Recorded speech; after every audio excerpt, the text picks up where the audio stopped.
আরে আসো আসো, তুমি কিন্তু অনেক সুন্দর। তুমি এক কাজ করো না, অফিস শেষে আমার উত্তরের ফ্ল্যাটে চলে আসো, তোমাকে আমার ভালো লেগেছে। আমি আপনার উত্তরের ফ্ল্যাটে কেন যাব? তোমার নামটা শুনে আর তোমাকে দেখে তোমাকে আমার একটু ভালোবাসতে ইচ্ছে হচ্ছে। এই অফিসে তোমার প্রমোশন থেকে শুরু করে যাবতীয় সুযোগ সুবিধা সব আমি দিই। মুখ সামনে কথা বলবেন স্যার। আপনি কি বোঝাতে চাচ্ছেন তা আমি খুব ভালো করে বুঝতে পারছি। আমি আমার মেধা দিয়ে এই চাকরিটা পেয়েছি, আর যদি মেধা থাকে তাহলে একদিন নিশ্চয়ই উপরে যাব। তার জন্য কোনো নোংরা কাজ করে আমার প্রমোশন কিংবা অন্য কোনো সুযোগ সুবিধা পাওয়ার কোনো ইচ্ছে নেই আমার। চুপ! কত বড় সাহস তুই আসিফ চৌধুরীর মুখে মুখে কথা বলিস? হ্যাঁ, তোর মতো গরিব ছোট লোককে এইভাবে কিনতে হয় সেটা আমি খুব ভালো করে জানি। বল তোর দাম কত, বল বল। 1 লাখ, 2 লাখ, 3 লাখ, তুই যা চাবে আমি তোরে তাই দিই।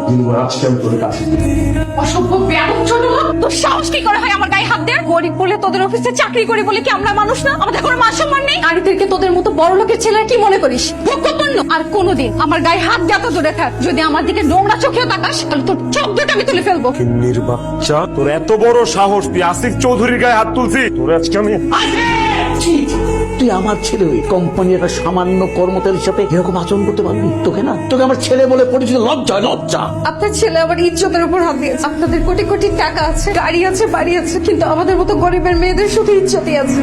আর আপনার ছেলে আমার সেই ইজ্জতের উপর হাত দিয়েছে। আমি ওনাকে ছাড়বো না। আমি এক্ষুনি এই মুহূর্তে থানায় গিয়ে ওনার নামে নারী নির্যাতনের মামলা করবো। না না আশা, প্লিজ তুমি এটা করো না। আমি অবশ্যই করবো স্যার। সে আমার বসের ছেলে আর বড় লোকের ছেলে বলে আমি তাকে ছেড়ে দিব না। আপনার কাছে টাকা আছে ঠিকই, কিন্তু আপনি আপনার ছেলেকে একটু মানুষ করতে পারেননি। সে একটা অমানুষ। সে আমার সাথে যা করেছে তার শাস্তি তাকে পেতেই হবে। আমি এক্ষুনি এই মুহূর্তে থানায় গিয়ে তার নামে মামলা করবো। আচ্ছা, আমি আমার ছেলের পক্ষ হয়ে তোমার কাছে ক্ষমা চাইছি। তুমি আমার ছেলেকে এবার মতো ক্ষমা করে দাও। আচ্ছা, তুমি যদি থানায় গিয়ে মামলা করো, আমার মান ইজ্জত সব শেষ হয়ে যায়। আমার এই ব্যবসা প্রতিষ্ঠানের উপর একটা বিরূপ প্রভাব পড়বে। তুমি প্লিজ এটা করো না।